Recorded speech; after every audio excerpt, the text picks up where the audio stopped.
ফাহাদ তো সবকিছু হারিয়ে নিঃস্ব হয়ে গেছে, অন্যদিকে সামির মেহরিনকে নিয়ে খুব সুখে গেছে।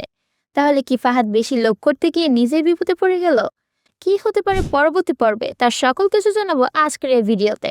হ্যালো ভিউয়ার, আসসালামু আলাইকুম। কেমন আছেন আপনারা সবাই? আশা করছি সবাই ভালো আছেন।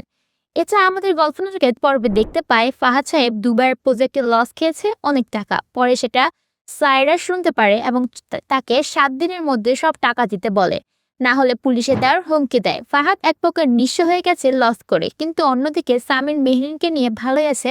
ধীরে ধীরে সামিরকে তার শ্বশুরবাড়ির লোকেরা পছন্দ করতে শুরু করেছে। আসলে কি হতে পারে? আমরা দেখতে পারবো ফাহাদ তার সব ভুল বুঝতে পারবে এবং মাফ চাইবে। পরে সব কথা তার পরিবারকে বলবে এবং ফাহাদের বাবা বাড়ি বিক্রি করে দিয়ে সায়রাকে টাকা দিয়ে দেবে।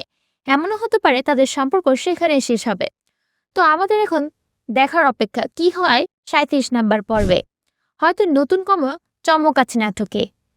এটা আমাদের গল্প নাটকটি আপনি প্রতি বুধবার ও বৃহস্পতিবার দুপুর 12টায় সিনেমা অনলাইন ইউটিউব চ্যানেলে দেখতে পারবেন। এরকম নাটকের আপডেট পেতে আমার চ্যানেল নতুন হলে সাবস্ক্রাইব করে পাশেই থাকুন। কমেন্টে আপনার মতামত জানাতে পারেন।